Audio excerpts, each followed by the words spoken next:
Welcome back!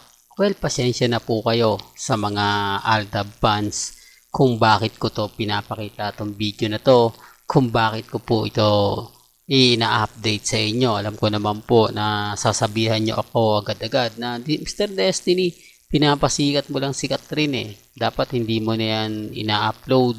Dapat hindi mo na yan pinapakita. Dapat hindi mo na yan ginagawa ng content dahil hindi naman kami naniniwala at never naman kaming naniwala na may relasyon sina Catherine at si Alden Richards. Na totoo naman po.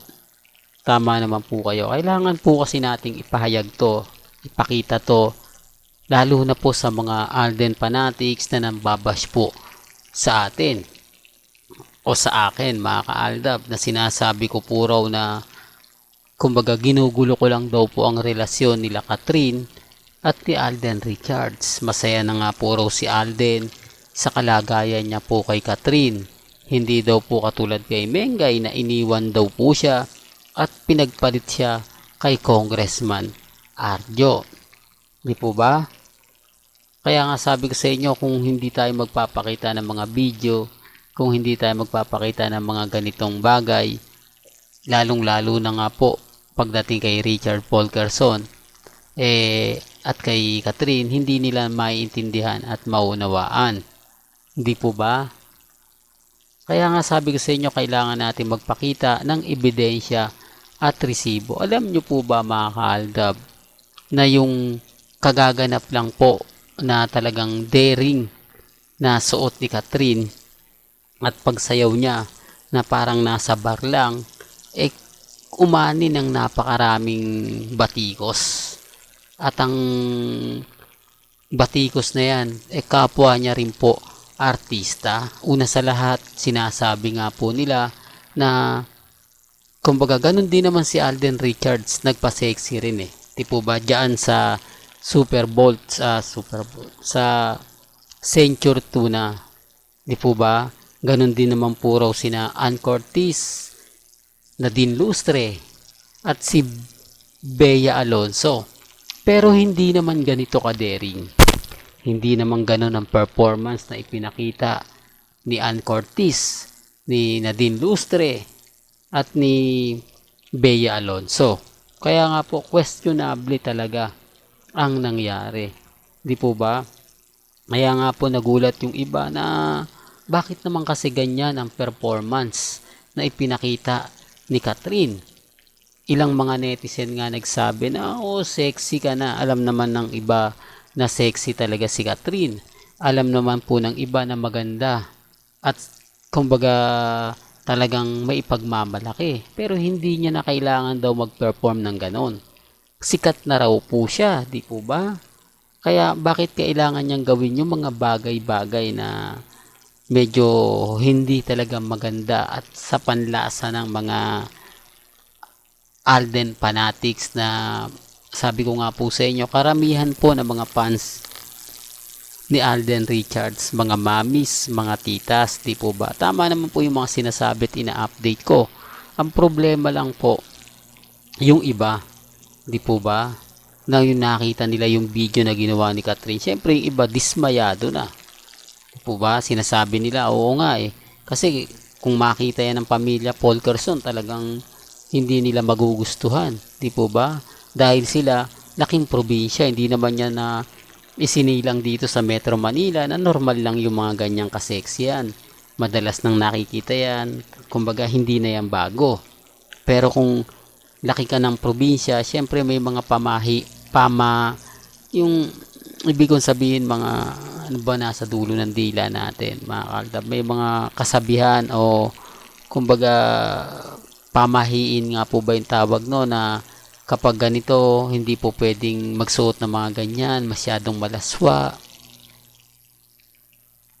yung mga matatandang kaugalian, hindi po ba? O baka may mag-react na, sabihin nila na hindi naman mga fans naman ni Alden Richards, mga bata pa eh. Di po ba? Sabi ko sa inyo, yung pinupunto natin talagang 101%. Di po ba? Pero bago nga po pa natin pag-usapan nga pala si Daniel Padilla. Kung bago ka lang sa channel na to, at isa kang true-blooded Aldab Nation na nagmamahal kina Mengay at Isoy, tama po ang channel na pinuntahan mo, kaya consider na po kita ang bagong subscriber. At huwag mong kalimutang i-share ang mga video po natin sa mga mami, sa mga titas, at sa mga senior. Well, gaya nga po ng kumakalat ngayon na pinagtanggol ni Daniel Padilla si Catherine Bernardo. Bakit? Di po ba? Bakit kailangan niyang ipagtanggol? Bakit hindi si Richard Polkerson ang unang nag-react, unang nagsalita na wag nyo namang ganyanin si Catherine, di ba? Pero bakit nauna si Daniel Padilla kung wala silang relasyon? At dito na nga po natin pumapasok yung sinasabi ko na wala naman po talagang relasyon sina Catherine at si Alden Richards, di po ba? Ano lang talaga yan, showbiz, di po ba? Ang tunay na karelasyon talaga ni Catherine si Daniel Padilla. Kaya nga po basag sila sa akin eh. Inis sila sa akin. Kasi tayo lang naman po talaga yung nagpapaliwanag at nagsasabi ng ganyan. Although sasabihin ng iba, hindi ko naman nakita yan eh. Wala namang reaksyon si ano. Dahil ayaw nilang makita. May mga posts sa social media na kumbaga parang dinidedman na lang nila kapag si Daniel Padilla yung nandun sa post, nandun sa website. Kasi talagang pati yung pep.ph at yung mga ilang website, hindi man siya kapamilya network dahil pumapabor lang yun dun eh. Hindi po ba? Yung mga ibang website, siyempre nagtataka na kumbaga kinu-question yung pagsayaw at napaka-sexing pagbuka ni Catherine. Siyempre, yung mga camera, mga kuha niya talagang ipopost yan. Pag may nakakita po talaga, bababa siya. Hindi po ba? Gaya nga po na sinabi natin na kapwa niya artista rin. Yun ang mga nagsasabing sobra naman daw po ang ginawa ni kumbaga ni Catherine. Hindi naman daw po yun isang kumbaga alam nyo na mga kaaldab na talagang kailangan ganun yung performance na ipapakita mo. At ang nakakaano nga po nun yung pangalawa sa kasuotan niya. Talagang daring na daring din naman po. Pero kung titignan nyo po si Marian Rivera, di po ba? Nagtrending naman po si Marian Rivera nang hindi niya kailangan pang gawin yung mga pinaggagawa ni Catherine Bernardo. Yan ang pinapaliwanag ko at laging pinapaintindi. Especially sa mga naiinis at galit po sa akin. Sa ngayon, sasabihin nila, hindi, ganyan talaga si Daniel Padilla. Ano siya, yung kumbaga mapagmahal siya, ayaw niya na naapi yung mga taong mahal niya, ayaw niya kasi kaibigan niya rin si Catherine, may relasyon siya, kaya siya yung unang nagre-react, kaya siya yung unang kumampi kay Catherine para wag siyang ibas.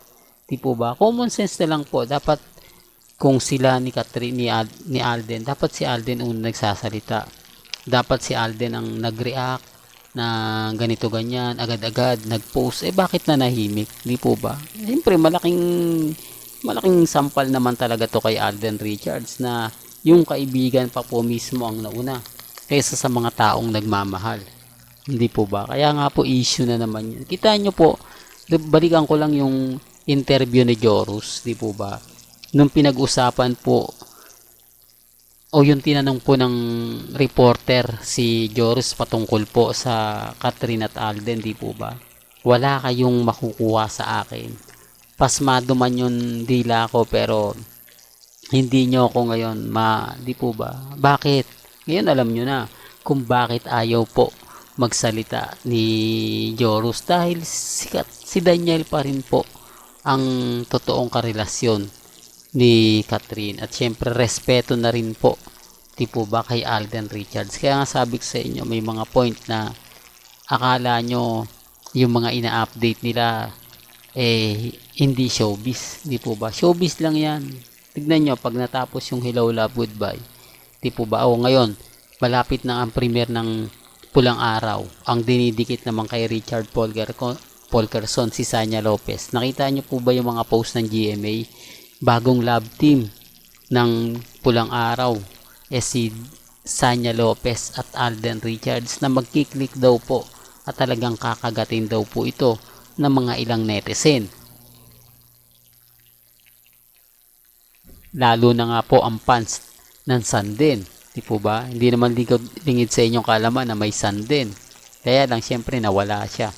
Napalitan ng cut din. Well, hanggang dito na lang po yung updates natin ha. Kaya kung gusto nyo pa po ng pinaka-latest at mga init na update, lagi lang po kayong tututok sa channel ni Mr. Destiny para updated kayo sa mga bago at sa mga latest na i-upload po natin maya-maya lang. Hanggang sa muli, salamat po sa panonood at pakikinig.